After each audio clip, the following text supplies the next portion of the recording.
Hello, everybody. This is Jay here with Rasslin and Racing, brought to you by Arden's Burger Grill in Central South Carolina. We are here live on the DeFan Boys group. That's right, DeFan Boys Facebook group. And of course, it would not be Rasslin and Racing without the man, the myth, the legend. We're talking about Ref Brandon. What's up, Brandon? Hey, Jay, how are you? Doing great, man. Ready for our show? How was your weekend? It was fantastic. Busy. Like always, Sunday afternoon we had a family fun day at church where we went to Anderson, South Carolina, and did some skating, went out to eat, walked around Walmart, had some milkshakes, had a good old time. That sounds good, man. Sounds good. If I known you was in Anderson, South Carolina, we could have met up. I was there till about 6:30 or 6:45 Sunday night. All right. Well, first of all, we want to thank Arden's Burger Grill, Central South Carolina, Donnie and Angie. They are the single best people you could know. They do so much for us. We appreciate everything Donnie and Angie does for Rasslin and Racing. And make sure you go by, try the Paladin Burger, try their wings, double dipped. I mean, you can't beat it. The double dip wings at Arden's Burger Grill Central. Also, we want to thank Redbubble.com. Go to the Furman Joust collection. As you see tonight, I'm wearing the Wrestling and Racing hat. That's right, the white with the Wrestling and Racing logo. Get yours today at Redbubble.com. Type in the Furman Joust collection and you'll see everything from Orange Shades, Rasslin and Racing, Ref Brandon, and the Todd family. You name it, we got it there. Also, we want to thank Upstate Physical Therapy in Anderson, South Carolina.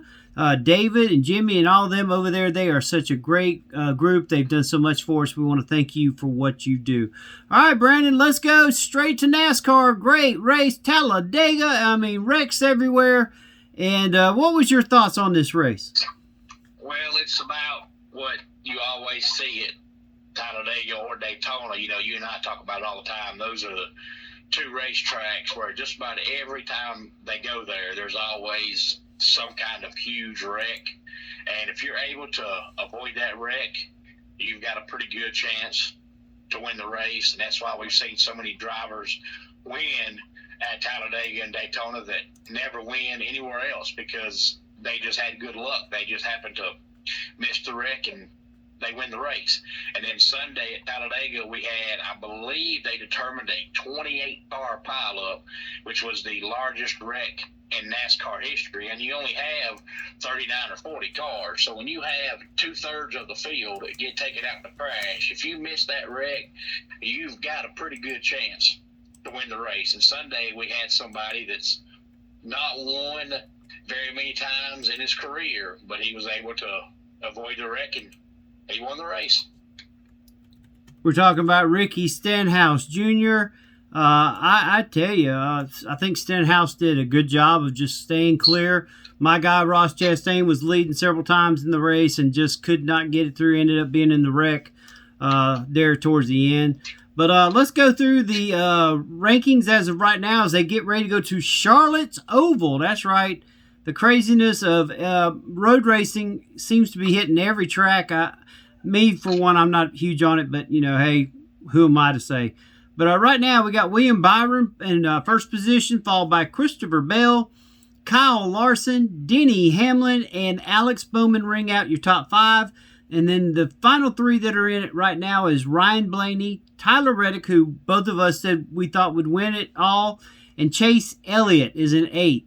On the bubble, Joey Logano, Daniel Suarez, Austin Cindric, and Chase Briscoe. Who in that bottom four do you think is going to get out of there, and who in the top eight do you think is going to fall? I think Chase Elliott will fall because he just hasn't really ran consistently all year long, especially in the past couple of months. I think he falls out. And I would say probably Logano jumps up. Logano is one of those drivers that just always runs kind of average all year long. But then when it comes time for the playoffs, he somehow, some way finds a way to always advance. That's why he already has 2 championships. So I'll say 8 and 9, a flip-flop, and Chase Elliott falls out, and Joey Logano goes in. All right. All right. Well, we got where there it is, and of course, our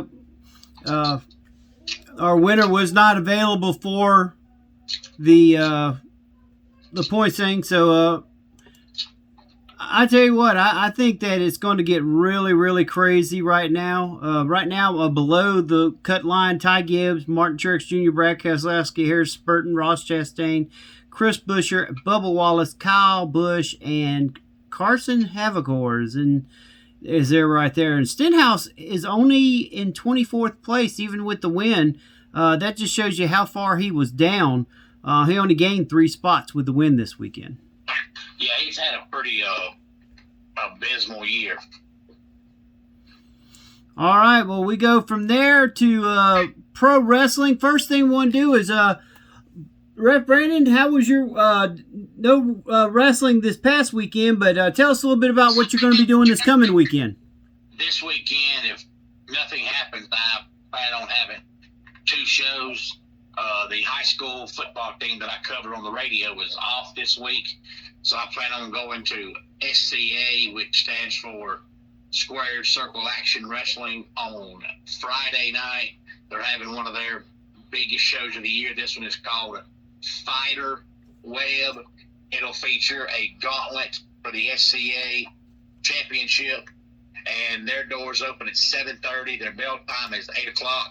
It also comes on a local Hart County cable television station, so if you have that Hart County cable, you can come out to the show and sit in front of the camera and then go back and watch it on TV and see yourself on TV. But they're also having a Friday night championship match, Chop Top versus Kyle Phillips. Chop Top is the current Friday night champion, and they're having a Tornado tag team match for the tag team championships. The current champions are unrated, and they're taking on Cirque Day Delaire, and then we're having Christian Taylor versus James Boulevard in a one-on-one match, and Jaden Vane versus Luke Silva in a one-on-one match, and the Fighter Web match for the SCA Heavyweight Championship features Tower, who is the current SCA champion. It'll be him along with other superstars to determine the new or still SCA Heavyweight Champion. And also in attendance will be our friend Jacob Ashworth. He'll be there Friday night as well. And also coming up on Saturday, a small town in Georgia called Royston is having their Royston Fall Festival. And SCA superstars will be there from, I believe, 10 a.m. until noon, and Jacob Ashworth is there from 11 till noon to take pictures and high fives and answer questions and all that for the fans for 1 hour coming up on Saturday. And then Sunday, I'll be at SWA Wrestling, and we're having our biggest show of the year, and it's called Fightmare. And that'll take place Saturday night in East Denali, Georgia, and the doors open at 6 o'clock. Bell time is 7 o'clock, and that night we're going to see Billy Starr versus Tower in a last man standing match, and we're going to see Wraith and Jack Salem versus Forewarned for the tag team championships in a street fight, and we're going to see the SWA Premier Champion Richard Ramos versus a mystery opponent. We're also going to see Tyler Blaze and 10KJ versus Dynamic Dexter and Eric Riker. All that and much more will take place Saturday night. So Friday night bell time is 8 o'clock, and Saturday night bell time is 7 o'clock. All right. Well, let's go to Bad Blood. Happened up this past weekend. A lot of craziness involved with it. We saw at the very end, Cody Rhodes was attacked by Kevin Owens in the parking lot after the pay-per-view. So let's go to it. Ref Brandon, I'm going to let you lead on this. All right. This premium live event actually started earlier than most. Most of them start at 7 o'clock Eastern time. This one started at 6 o'clock Eastern Time, and that was because we know that WWE along with UFC are both owned now by the same people, and UFC had a pay-per-view a Saturday night at 10 o'clock Eastern Time, so they had to make sure that Bad Blood was done in time to start UFC on time, so they weren't having both at the same time. So it started a little earlier, but they opened the show with a Hell in a Cell match. CM Punk defeated Drew McIntyre in that Hell in a Cell match. It was surprising to see them open the show with a Hell in a Cell, but that's the way they decided to go Saturday night. And then we saw Nia Jax beat Bayley in a singles match to retain her WWE Women's Championship. Damian Priest beat Finn Balor in a singles match. And then the match that had the biggest screw-up of the night, Rhea Ripley beat Liv Morgan by disqualification. Mysterio, of course, was suspended above the ring in a shark cage, but it was a big screw-up because Raquel Rodriguez came back Saturday night, and it looks like going forward she is now a member of the Judgment Day. But what was supposed to happen was she was supposed to come out, and somehow, some way, the referee was going to be distracted, and she was going to attack Liv Morgan, and then she was going to put Rhea Ripley on top of Liv Morgan and help Rhea win the match.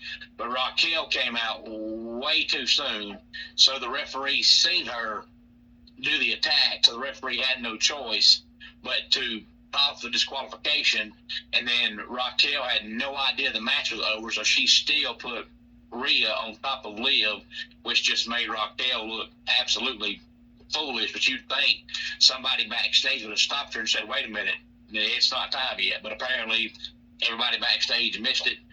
And then Raquel got no reaction because she's been gone so long. Nobody had any idea what she has to do with Rhea Ripley and Liv Morgan. So the whole crowd was confused as to, why is she back now and, what she got to do with this. And then the main event, Cody Rhodes and Roman Reigns beat Bloodline members of Solo Sikoa and Jacob Fatu. And then after the match, The Rock came out, but all he did was stand there and do nothing and say nothing. So now we're left wondering, whose side is he on now that Roman Reigns is out of the Bloodline and the rest of the Bloodline is together. So maybe we'll find out on Raw or SmackDown 1 whose side The Rock is on, but they're just continuing this long Bloodline storyline. Well, also Jimmy Uso came back in that match there at the end and supported Roman Reigns and actually had him turn around and go back to the ring to help Cody, who was getting jumped on by the Bloodline that was in the ring. And then we saw a picture afterward of Drew McIntyre's head, and he looked like he was pretty beat up from that Hell in a Cell match. I just feel bad for Raquel because, she had that skin condition that was holding her out, so she couldn't wrestle. She wanted to, she just couldn't because of that condition she has. And then she comes back too soon, so it just messes up the whole finish.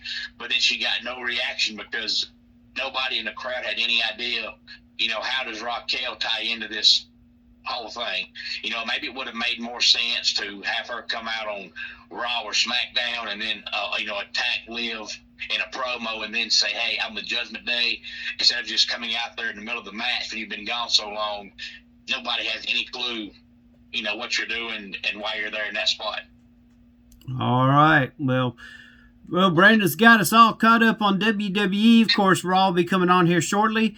Next thing we got is AEW. They will be having their Wrestle Dream pay-per-view coming up here pretty soon. So we want to go over that. First of all, Brandon, we got the AEW Tag Team Champions, your favorite team, the Young Bucks, who will successfully take on the Private Party. What's your thoughts? Well, I would pull for anybody against the Young Bucks. Anybody on the card that wrestled the Young Bucks, I'd pull for that team. So I would love to see Private Party win, but I just don't see it happening. So I think the Young Bucks will, of course, still be tag team champions. You know what? I'm going to go for the Private Party. I think it's time they've been pushing them against the Blackpool Combat Club, and I think that possibly this could be their time to finally hold the titles. They haven't held any titles in AEW. Maybe it's time they put them over. I think that's just my thoughts on it. Next match, Mariah May. We'll find out who her opponent will be this Wednesday night as Britt Baker and Willow Nightingale will compete to see who faces her. It should be Willow Nightingale just because she's better looking, and I'd rather look at her, but it'll probably end up being Britt Baker because Britt Baker is better looking. Tony Khan's favorite person, but Mariah May will still be champion either way. All right. Next up, we've got a three-way match for the International Championship. Will Ospreay versus Ricochet versus Kensuke Takashita. I probably murdered his name right there, but that will be for the International Championship. What's your thoughts on this one? Well, I would love to see Kensuke Takashita win, but I personally think Will Ospreay will retain the belt. You know what? Give me Ricochet in this match. I think Ricochet pins Takashita, and that's the way. That way they save Will Ospreay because Will Ospreay will be going after the AEW World Title here soon because Bryan Danielson's going to be retiring. All right, Jack Perry defending his TNT Championship against Katsuyori Shibata. Well, I would love to go with Katsuyori Shibata because so far I've had the champions retain in every match, and as many belts as AEW has, you need to see at least one belt change hands. But I think Jack Perry wins. All right, I'm gonna go with Shibata. I think it'd be neat to put him on, but I kind of agree with y'all. So Perry's gonna win. All right, and our final one that we have right now is AEW World Champion Bryan Danielson facing his former Blackpool Combat Club buddy Jon Moxley. I think this could be where the title changes. What's your thoughts? I think Bryan Danielson wins. All right. Well, there you heard it. And then we've got three more matches that were added in. This will probably be on the opening show. These are ROH titles. Mark Briscoe will defend his ROH World Championship against Chris Jericho.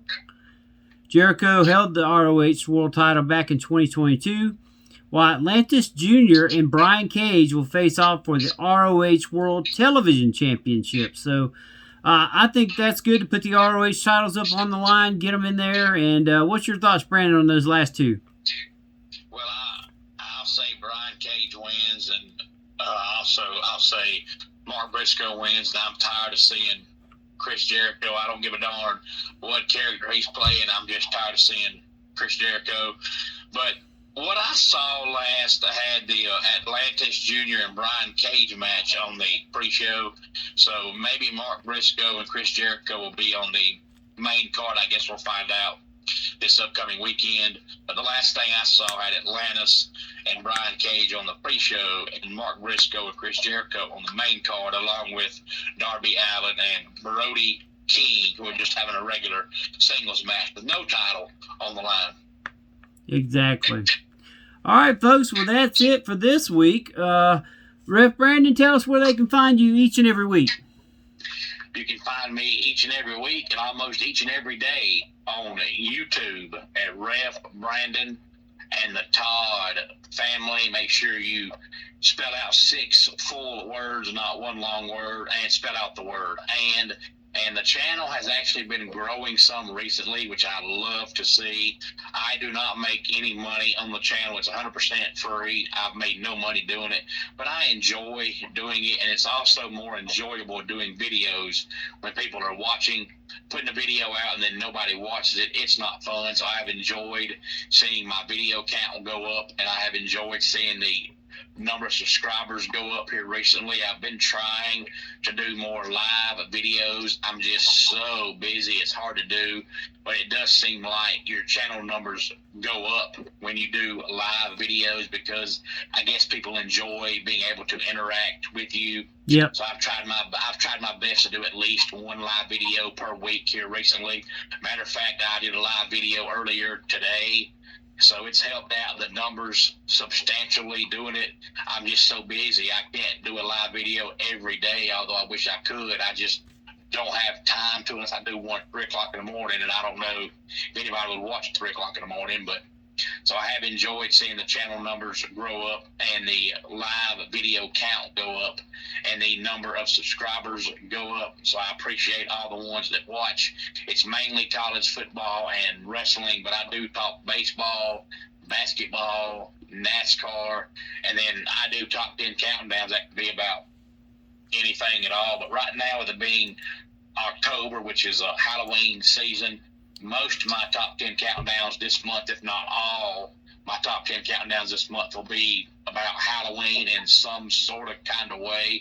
Last week, it was top 10 2024 Halloween costumes for kids. So you never know what this week's will be out. That'll be on Wednesday, and it'll be about Halloween in some sort of kind of way. So stay tuned for Wednesday's video. Find out what I talk about with Halloween on this week's Top 10 Countdown.